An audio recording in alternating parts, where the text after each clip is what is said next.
Deux équipes, on continue ou pas? Non, dit Mehdi. Stop au radar. Il est tout seul face à Jérôme Marty, Marianne Soubré. Mehdi, tu as 60 secondes.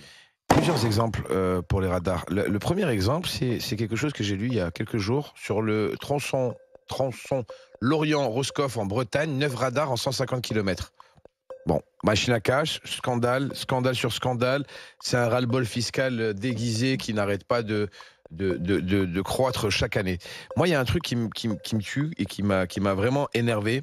Est-ce que vous savez les noms des fonctionnaires, des hauts fonctionnaires d'État et des ministres qui se sont occupés justement des mises en service des radars? Il y a une association anticorruption qui s'appelle Anticor. Et d'ailleurs, il y a une affaire actuellement en justice où ils sont mis en examen. Et ils s'appellent Thierry Breton et Monsieur Le Maire. Ben, ces deux personnes, comme par hasard, après avoir quitté leur poste à responsabilité pour la sous-traitance des radars dans les dossiers Safran et Atos, comme par hasard, ben, ces deux personnes sont dans des postes à responsabilité après leur poste de ministre dans ces sociétés-là. Donc, il y a des scandales sur scandales. Les radars est une machine à cash, une machine à pognon. C'est 12 milliards et demi d'euros. D'accord? Je ne sais pas si vous vous en rendez compte. C'est 12 milliards et demi d'euros. Bordel, réveillez-vous. Voilà. Jérôme Marty, pourquoi tu dis il faut encore des radars, il faut continuer avec cette politique? Parce que si tu veux, l'inverse de cette question, c'est faut-il enlever les radars? On a fait énormément de progrès pour l'accidentologie, puisque dans les années 80, c'était 12 000 morts. Ça a baissé régulièrement, Les voitures ne sont pas les mêmes. jusqu'à ce qu'on mette les radars, où là on était à 5 000 et quelques. Maintenant on est à 3 000, un peu plus.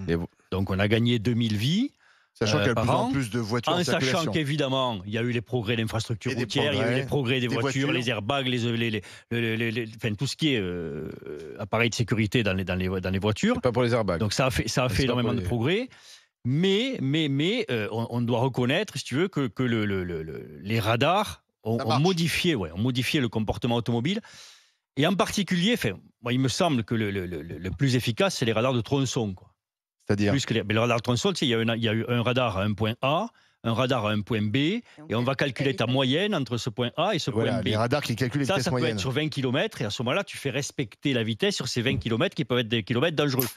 C'est mieux que tout ce qu'on peut imaginer en termes de machines à cache, là je te rejoins, comme radars qui vont aller filmer l'habitacle de la voiture, etc. Mais qui n'a pas été flashé? C'est quelqu'un qui a passé deux fois. C'est quelqu'un qui a passé 2 fois le Centaure, enfin 2 fois. Cette remise à niveau en quelque sorte pour avoir des points. Stages de... Parce que je l'ai même passé une fois, j'étais à -1. Parce que j'ai trouvé le moyen de me faire flasher en allant passer la remise à niveau. Mais pourtant, tu aimes ça. Il me restait un point, j'en ai perdu 2 en y allant. Donc tu es un peu masochiste. Non, je ne suis pas un peu masochiste, mais par rapport à la façon dont je conduisais, où je faisais partie des conducteurs qui conduisent vite. Tu reconnais que je me suis très largement modéré à cause de ça, oui. Marianne Soubré, pourquoi tu dis encore? Alors moi, voilà, tu demandais, mais dis qui n'a jamais été flashé? Moi. Alors moi, j'ai jamais été flashé. T'es en vélo toute la journée. Non, elle a toujours été en voiture en région parisienne. Mais c'est vrai qu'en plus, bon, moi, je suis plutôt celle qui se fait klaxonner parce qu'elle roule pas assez vite. Toi, tu es très prudent. Donc en fait, mais je trouve ça bien en fait. Il y a des gens qui me font peur, moi, sur la route. Ils roulent comme des malades. Ils sont au-dessus des. Bah oui, bien sûr, parce qu'au bout d'un moment, les radars, effectivement, ils vont pas. C'est pas les radars qui va les arrêter, mais quand ils auront plus de points, le radar les aura arrêtés. Donc moi, à un moment, si ça peut enlever de la route les dangers publics, parce que le but il est là.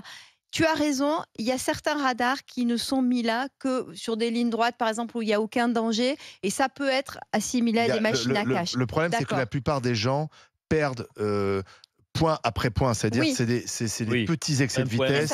D'ailleurs, à tel point que Gérald Darmanin a décidé de supprimer la perte de points parce que c'est une double peine, on va le rappeler. Hein. C'est marrant parce que d'ailleurs les mêmes qui sont contre la double peine, là c'est une double peine. On paye une amende et on perd des points. Voilà, on perd des points. Mais qu'on enlève justement sur les petits excès de vitesse, qu'on enlève la perte de points, ça me semble assez normal. Mais que ça permette en fait, d'attraper ceux qui font, en fait, qui sont des dangers de la route, moi, franchement, ça me rassure, en fait. Et je trouve, alors, bien sûr que les morts sur la route, c'est aussi lié au fait, à l'amélioration des voitures, etc. Enfin, la diminution des morts sur la route, c'est lié à l'amélioration beaucoup des véhicules, etc. Mais il n'y a pas que ça. Et je pense que les radars sont aussi, en partie, ils ont permis également qu'il y ait moins de morts sur les routes. Donc, oui, mais on voit que moi, pour ça, je suis d'accord. C'est quand même jugé comme étant une injustice sociale.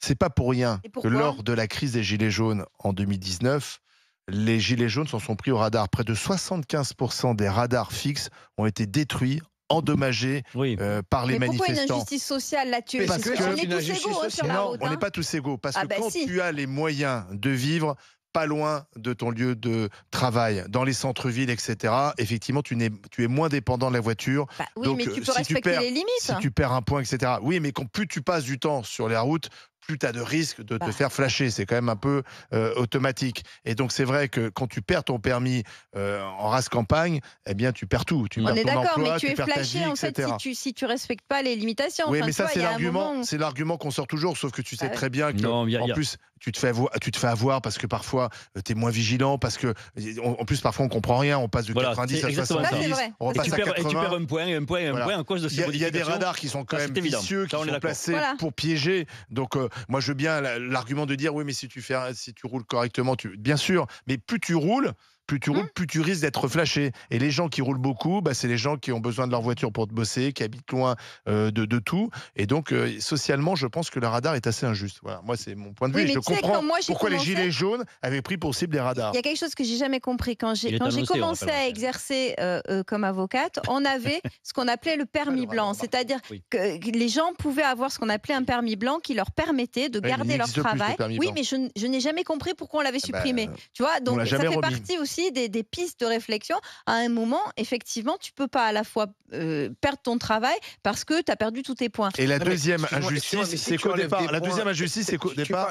Excuse-moi, Olivier. Vas-y. Mais tu me dis que c'est pour la sécurité, que ça a fait. 20 secondes. Après, 20 secondes. On continue. Ok, enlève des points alors. Et quand tu enlèves tes 12 points, à ce moment-là, tu refais ton permis. Mais ne me mets pas les points plus les amendes, d'accord? Et ne prends pas pour un débile en me disant mais c'est pour ta sécurité. Je te prends du pognon pour ta sécurité. Je te prends du pognon pour ta sécurité. Tu m'enlèves des points et tu me fais repasser mon permis. Mais non, mais j'ai joué, j'ai perdu, c'est pas grave, il n'y a pas de problème.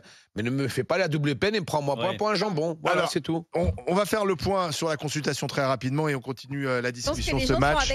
Stop ou encore? Les gens sont juste intelligents. On a le mauvais rôle. Alors stop ou encore les radars? On le reconnaît qu'on a le mauvais rôle. Qui fêtent leurs 20 ans. J'ai pas votre mauvais rôle. On regarde le résultat.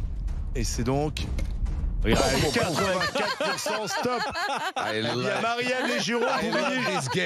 Vous riez jaune, ça va mal. A tout de suite sur RMC Story. RMC jusqu'à midi. Les grandes gueules.